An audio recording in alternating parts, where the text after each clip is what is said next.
It's about, I don't know, 4 o'clock, 4:30 in the morning. I woke up thinking about some of what my wife told me last night, right before I got off work. She said she was at McDonald's. She went down to visit some friends because she used to work there. She retired. And she started to sit down with her plate of food, and there was a lady that had a baby, she said between 6 or 9 months old.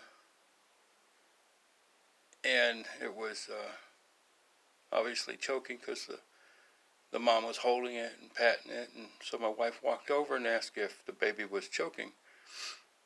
And the mom frantically said that she's not breathing. So my wife said, "Give me the baby." And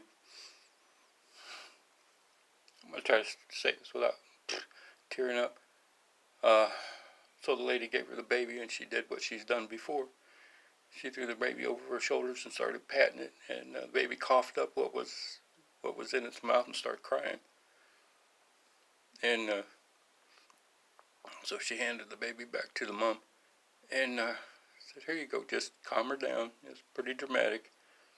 And she sat down and started eating her food. She said before she left, the baby was playing and smiling at her and the lady that was behind her or beside her, whatever.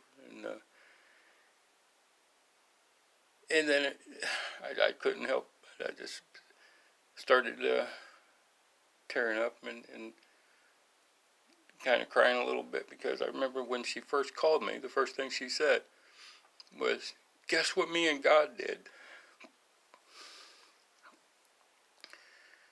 And I woke up this morning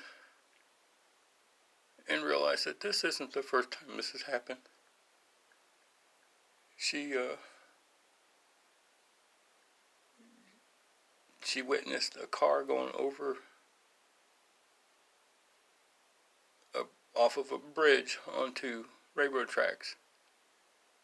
And the first thing that popped in her head was stop the train. And someone knew who to call, and they stopped the train, and there was a train coming.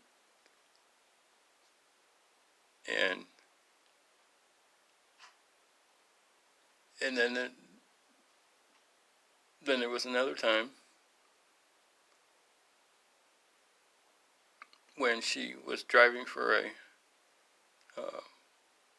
I believe it was Provider Ride, and she was going over the Y Bridge, and she seen a lot of cops around a black guy that was getting ready to jump. And she had to fight her way through the cops, and she talked the black man down. Now, collar doesn't mean anything.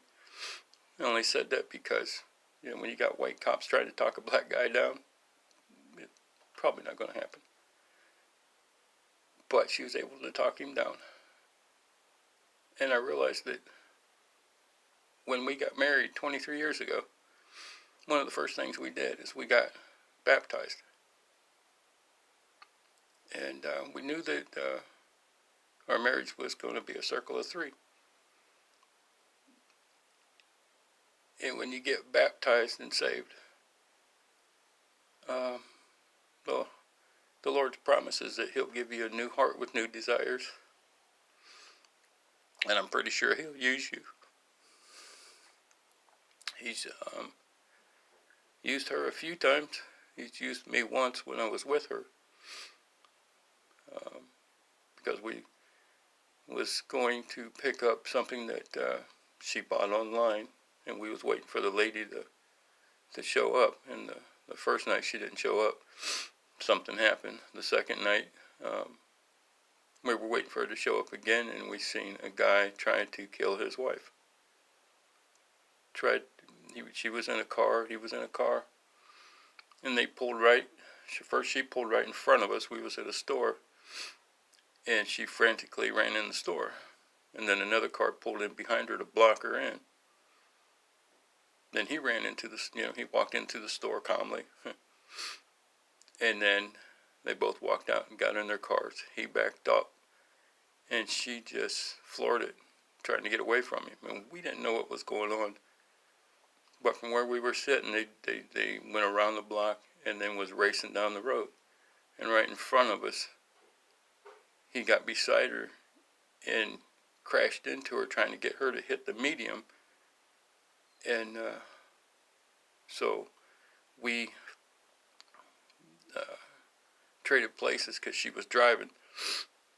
And we traded places, and I started chasing them. And we got there just after he caused her to crash.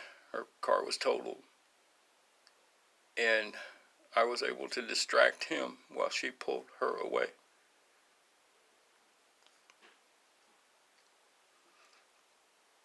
So I just want to say that if you get baptized, and I suggest it, that God will find ways to use you. All you have to do is listen. Thank you, Lord. I love you guys. I just thought I would share this. You guys are awesome. God bless.